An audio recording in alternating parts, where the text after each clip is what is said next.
What's the deal, YouTube? It's your girl, Miss Honey.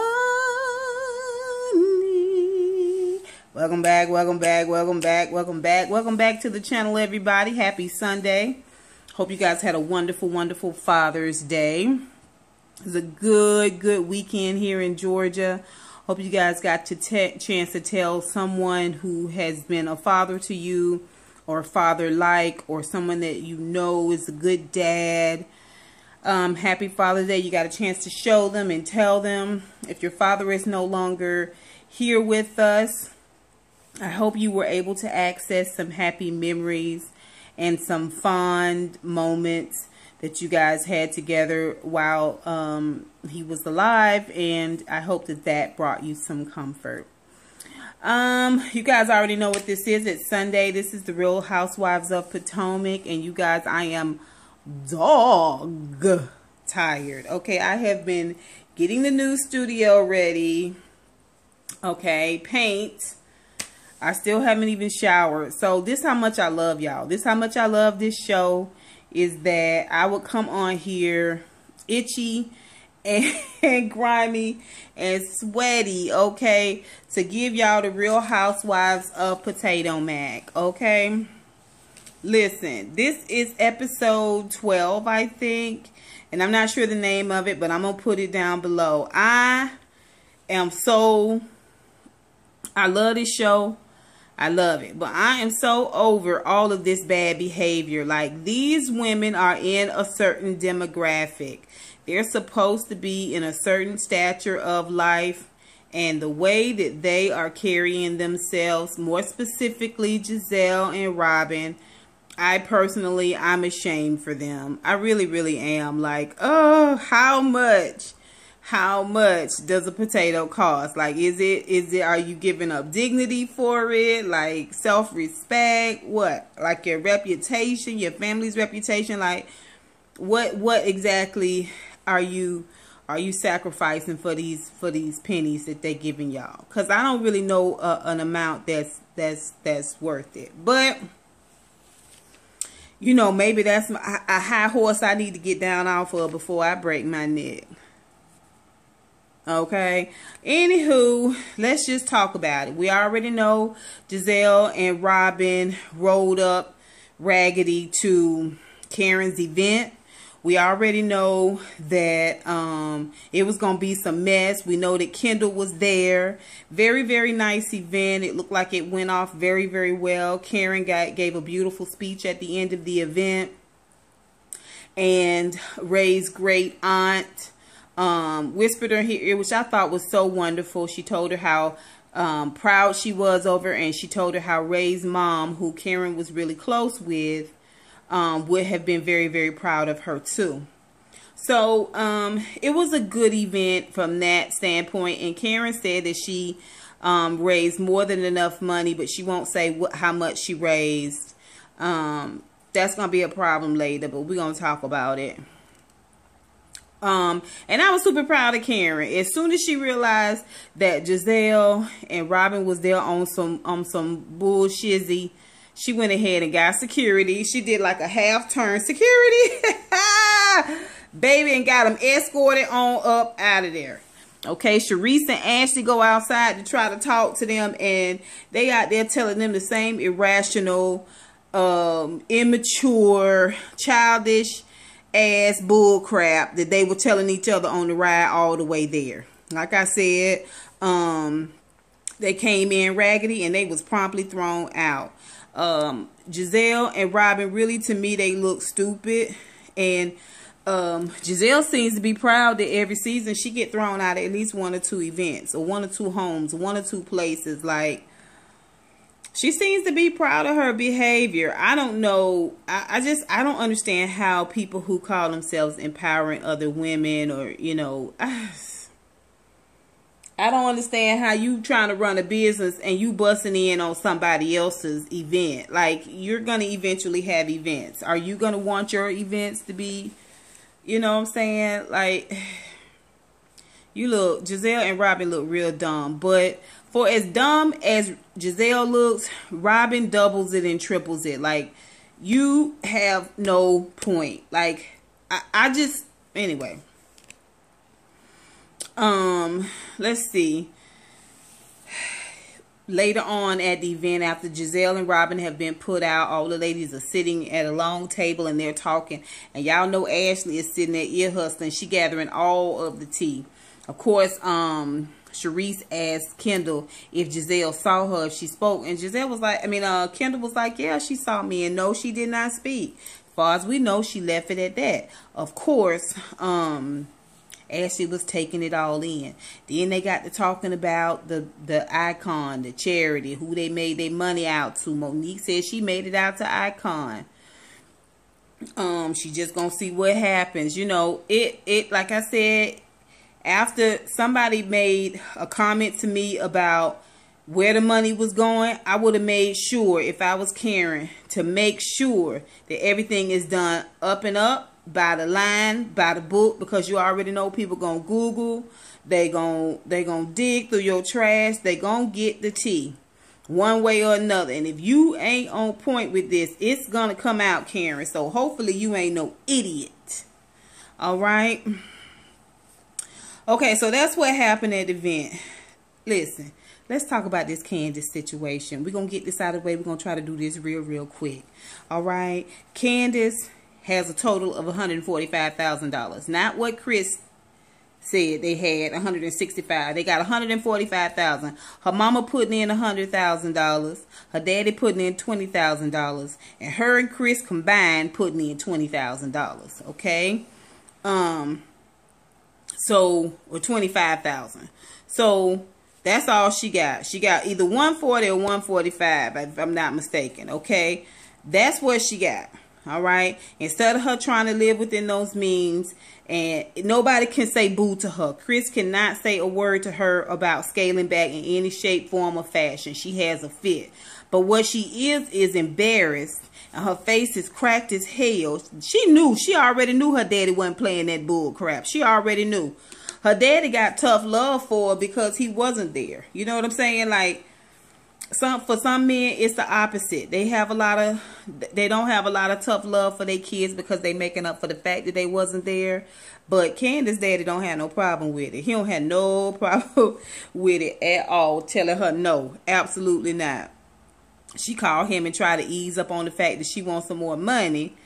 And she shouldn't have never brought up her mama putting in $100,000 because the daddy said, your mama want me to put in $50,000. He had already told her flat out no. And she was like, well, okay. He was like, see you later. See you on the flip side. That's all I got here. He was like, you need to try to scale back, right? She got over 400 guests. She don't want to release no guests. Like, what do you think is going to happen? Huh? You and Chris got a money tree? Like, you pissed off that the money tree not... where you gonna get this blood from, girl? Where's you gonna get this blood from? You not finna get it from the pile of turnips you got stacked up here. You not getting it. So you can try to make $1 out of 15 cents with this wedding all you want to, and you're gonna end up looking stupid and playing yourself. Your daddy already helped you out with that. Later on, we see the most melodramatic nothing go on between Candiace and Chris. Evidently, there's going to be a Congressional Black Caucus dinner, an event that's going on, and who is there. But they had an after party for it. At the after party, because he asked her to hold her stuff that he was holding while he called the Uber car. See, Chris is your help. You think you finna rule over Chris like your mama rule over you. That's what you think. And he called her a spoiled princess. She got so pissed off. Not only did she insult him about himself and his father, who is no good, she also gave the ring back, left the ring there. And he is just like, you know, they play this melodramatic music, and she is just like, in the corner of her eyes, she's just so upset. You call me something. Of course, you know, everybody thinks it's the N-word. It's not. He called her a spoiled princess, which is what she is, which is what she act like. And she was like, I just don't know if I could ever forgive you for this. Chris, this is called manipulation. This is called controlling behaviors, okay? What she's doing is trying to control you, all right, by making something out of nothing. All because he wanted you to hold your own purse. First of all, you was like, I'm ready to go. Call the Uber right now. You know what I mean? Just, okay. Keep it up, keep it up, keep it up, and see how long before your next storyline is a divorce or a horrible breakup. Okay, so let's go on to Ashley. Just real quick, we're going to talk about Ashley, and then we're going to go back to some other things with Ashley. Ashley done called her uncle. And she want to get from him the 411 about what he think is really going on with Michael. And her uncle is in remission from cancer. So he is really not, he living a no nonsense life right now. He ain't got time to be lying and sugarcoating nothing. Okay, and he tell her flat out, Michael is on some BS. All he want is the trophy wife. Okay, he don't want no children. He ain't trying to have no children with you, and you need to decide, are you in or you out? Of course, of course, of course. She's on the phone like, yeah, that's harsh. Yeah, that's tough. I needed to hear that information. Gosh, wow, you really think he doesn't? You already know what's going on, girl. You already know what's going on. I don't know why you trying to play us out for the fool. You done picked everybody's relationship and situation apart. You have gone above and beyond to find out the nitty gritty dirt of every single solitary cast member on this show. These ladies, you know everything about what's going on, okay? And you help to perpetuate it and move it. You are not a fool. You know what's going on with this Michael situation. So for you to sit in that confessional with that cat, the cat that ate the... that Cheshire cat look, I mean, the eyes, you weren't even convincing. If this is a deal breaker for me, if he doesn't want to have a child, then I'm just going to have to move on. Really? You ain't going nowhere. You ain't going nowhere. Not for the next 2 years. All you doing is setting up your divorce excuse. That's all you doing, girl. Miss me with it. Let's see. Giselle is... lets us know she's an AKA. She has an intern that she got from her sorority sisters. You know, they want to be AKA, so they intern with other AKAs as a part of the initiation process. So she got a little girl there helping her because she gonna do the CBC, something that her and her dad used to do together, Congressional Black Caucus event. And every hue's going to be front and center. It's going to be a main booth there with some other main booths. And she's very, very proud of that. So she wants to have a quick little meeting about that. And it's hilarious to me because you're talking about how much prestige and honor. And you're talking about being a part of this sorority. But for you to go to this event dressed in jeans, and a charity event for Alzheimer's, to cut the monkey. I don't know. Y'all just seem so ridiculous. I hated the fact that throughout this episode, even though Kendall never said an unkind word about Giselle on camera to us, Giselle was calling her horse face. She was, you know, making references about sugar cubes. Like, she's a really, really, really, really mean girl. Like, she is a truly, truly mean girl, which makes me even that much more happier when Karen and Monique snubbed her whole booth at the end at the CBC event. They snubbed her whole booth.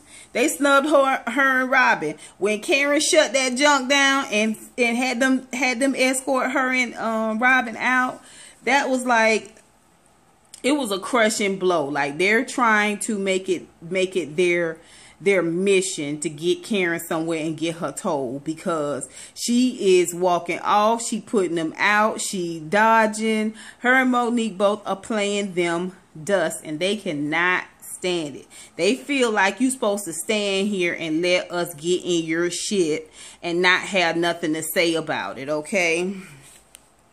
So her booth looked good at the CBC event, and she made a comment, it's either front and center or you go home. I was just like, girl, you think so much more of yourself than you should. You really, really do. So let's go back to Ashley. Ashley has a exercise event that she has invited Robyn and Giselle to. At the same time, y'all know they do split screen type thing. Monique invites Candiace and Karen to an exercise event. They all meet up to go to exercise. So of course they're talking about the event, what happened. Karen's telling her point of view. Monique did slick ask her, how much money did y'all make? Did you reach your goal? And she was like, oh yes, we reached our goal. And that's what she said. She'll never tell. I'll never tell. If you want to find out how much money we made, go and look it up. I was like, okay, send them people digging if you want to. And they're going to come out of there with some bones. Watch what I tell you. Okay, so Ashley is still shuffling bones. She got Giselle. She's telling everything that went on after they left, after they got put out. She getting the 411 coming and going left and right. She go to Monique. She go to Charrisse. She goes to Karen, she gathers, and then she goes back to Giselle and Robyn, and she regurgitates it all, and they peck at it like the chickens they are. Like, it just, anyway, then she act like, well, how did you get kicked out? You already know how they got kicked out, girl. You saw how they rolled through there. They got to talking about Karen and her charity not having a 503c. 501c. They got talking about how she's been in business 3 years and she still don't have one. And I mean, they just telling all of the business. All of the business. It's crazy. It really is. It's crazy. Okay, so Karen, on the other hand, she's doing all the talking about her event, and she was like, I'm just not finna put up with it. I'm not finna put up with Giselle. And I've known Kendall longer. This is her, you know, her story, and she's sticking to it. I've known her longer. But here's the thing. Nobody can blame Karen for throwing shade at Giselle. The way Giselle threw shade at her with that t-shirt and all some of her other behaviors. All is fair. Let them tell it. Listen, in these YouTube beefs, they say all the time, all is fair, right? So, hey, all is fair. Well, Karen and Monique decided to go together to the CBC event, okay? It's supposed to be a very prestigious event. The who's who goes, so, of course, they are going. You know Monique going because she on that dig, right? She on that climb. I told y'all, Monique is a very, very ambitious girl, and I think Charrisse is on to her. Okay, because Charrisse tried to explain once again when Robyn and Giselle got kicked out. She tried to explain to Robyn and about, you know, having made a commitment months earlier to Monique and not wanting to break that commitment when she had given her word, right?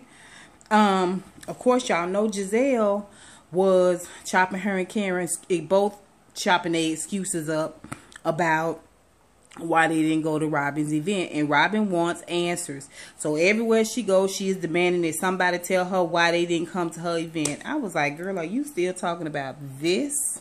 This is the storyline. This is what you sold your soul for. This is the potato you sold your soul for, girl. Your dignity and your self-respect. Come on, please. Well, they make Charrisse mad and she storm off. Later on, when they had exercised, Charrisse calls and FaceTime Robyn, and she wants to meet her for dinner, which they do eventually go to dinner. Now, so let's go to Robyn. Like I said, her potato costs a little bit more this season, costing her dignity and respect.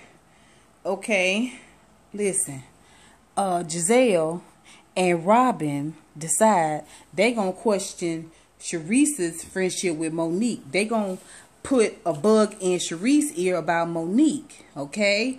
And Charrisse does not oppose the information when Robyn comes to her. But what bothers me was Giselle was like, make sure you bring it up. And when Charrisse was outside of the Alzheimer's event talking to them before she cussed them out, she said in her confessional that she is so surprised that Robyn is letting Giselle lead her by the nose.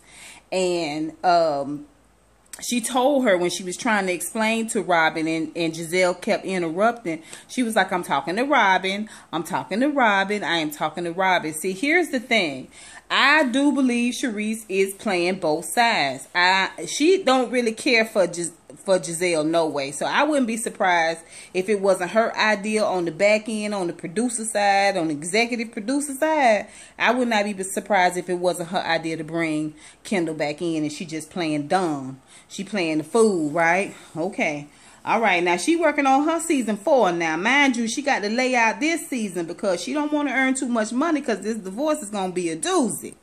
All right, I really believe that's why she not holding a potato. Like, legitimately holding a potato. I think she taking a step down pay-wise because of this whole divorce situation. But I digress, and that don't have nothing to do with this episode 12. But yeah, kinda it does. All right. So when they go to dinner, Charrisse and Robyn, and she tried to explain, Robyn is just you can't give her anything. She wants a pint of blood for this little event that she has. She really does. She is just feels like, don't you see Monique for what she's an opportunist and she's trying to come. And Charrisse does not dispute it. Charrisse does not dispute it. She all but co-signs on it. Okay, later on, when they're at the Every Hue event at Giselle's booth, and this is after Robyn has shown her ass, okay, and they are talking, all the ladies, with the exception of Monique and Karen. She tries to play like, I'm not going to really talk about it with you guys. I'm going to talk about it with her. But Giselle done already let the cat out of the bag that you confirmed with Robyn that you suspicious of Monique. So, right there in front of Candiace and Ashley. Like, that's what I say. Y'all ain't trying to be friends. Y'all ain't trying to be friends. And Charrisse, you shady as all get out. You shady as all get out. Okay, so we got the Every Hue event. I mean, the CBC event, which is Congressional Black Caucus. Every Hue is there. Ian Walls, Karen, and Monique. They make their rounds. They have already decided before they left Monique's house, talking to Monique's brother, who is from California. And it seems like a very talented and colorful individual. That she has decided that she's there to make connections and friends and to make a good impression. So she is not going to cut the monkey with none of them. They have already decided they are not going by that booth. They are not acknowledging any drama. Going by that booth would be just like having drama, right? So I get it. I get the point. They standing off to the side. Of course, Robyn spots them because she is the coochie watcher of the group. I'm sorry. Robyn is giving me lesbian tease this season. She's slightly obsessed with Candiace. She feels like she is not completely 100% opposed to munching on Ashley's carpet. And she capes for Giselle like Giselle is her first and one and only. Her first, very first girl crush is Giselle. Like, this whole episode, the way she going hard for Giselle, like overkill. Like 20 on 10, like way overboard. It's practically orgasmic. Like, she is having a great time dressing like a dude and and chasing all the light-skinned coochie she can. I mean, although she really does like Candiace. She like a little chocolate too. Okay, so Robyn spots them, and she talks Giselle into going over. Now Giselle need to be handling her business, handling her booth. She gets stopped by a customer who, she's shaking hands and talking. Robyn goes over, and she was just, talking to them. They're like, oh, we didn't even see your booth. I mean, it's a lie. It's obviously a lie, but it's the little lies that people tell. Oh, girl, I didn't even know you were there. I didn't even see you. Like, you already know what's up. Why would she come by that booth? Why would either of them come by that booth? You was just busting up her event 2 nights earlier. Like, what? Why would she do that? That's ridiculous. It's dumb. And you guys having a problem with it is dumb as well. Maybe not dumb since you're getting a check for acting a fool, but it's still pretty dumb. And thank goodness Giselle was held up, because after she comes in late, standing by Robyn talking, and Karen was like, we're leaving now. We've been here a while. Toodaloo. Listen, Monique never did even really look up from her phone good. She was just like, no, we were here, we were there, we were everywhere. I don't know you. Who are you? What's your name? Then they decide to leave. Robyn standing, she probably was standing about 3 or 4 feet away at the time that they decided to leave. And she was like, oh, you're running? And Karen was like, I don't run, darling, I'm walking. Oh, even though you're a liar, it's because you're a liar. And she hollers out down the hall because they walked a good little piece now. Liar, you're a liar. I was like, girl. And you think you're going to run a women's empowerment charity? You think you're going to get people behind your business, invest in flipping houses, and this the way you act? If you getting people to put in for this and this is how you act, then that says a lot about those individuals. That's all I got to say about that. All right, so that is the gist of everything. Like I said, when the ladies go back, when Giselle and Robyn go back to the booth, Robyn and Giselle is still making this point about they act like they didn't even see. Now, Candiace is walking up all late. And they were like, now, did you see our booth when you came through? Did you see the booth when you came in? Candiace was like, yeah. She's going to say she didn't even see it. Girl, it's a non-issue. It is a non-issue. Like, you guys being so pressed, it just lets me know that Karen playing you dust and not giving you an opportunity to shine is bothering you, Giselle. Monique paying you dust is bothering you, Giselle. Okay, because you thought you was going to shade her with your party, and every chance she gets, she shading you, girl. She's shading you. She's not scared of you. Ain't nobody scared of your big wide shoulders either, Robyn. Ain't nobody scared of your strong arms, okay? Nobody is scared of your extra large quads, okay? Take it down a notch. Take it down a notch. You act like you ain't got kids to raise. Both of y'all, Giselle and Robyn, both got children. This how you cut the monkey? Okay, then you tell your kids what? Do as I do. Do as I say, not as I do.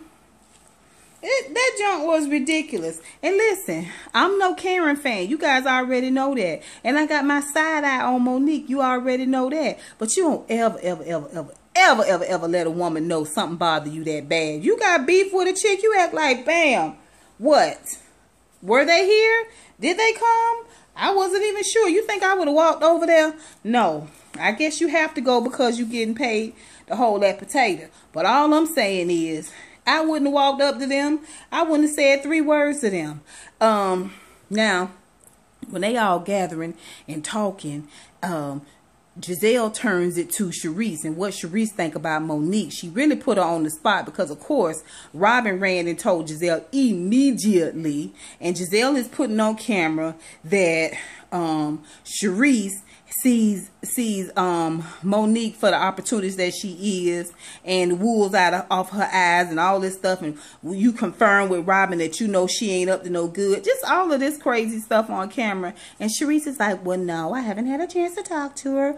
I'm gonna work this out with her and talk to her face to face. Now, mind you, on the drive over, Charrisse is talking to Karen in the car on the ride to the CBC, and Charrisse is telling Karen that she been low-key blowing up Charrisse, texting her and calling her. She won't answer, and she won't call her back. She's like, I had to check myself about it because I felt like I was really hitting her up pretty hard, and I didn't like that look, right? Okay, so Charrisse is like, well, she act like she didn't see me either. Well, you know you've been snubbing her. That pisses me off. People think they so elite, you supposed to chase them down. No, baby, I'm important too. You wants to talk to me. You wants to get at me. You call me. Okay, you come see about me. You come find me to speak. If I don't speak to you, you know what it is. You already know what it is, girl. Bye.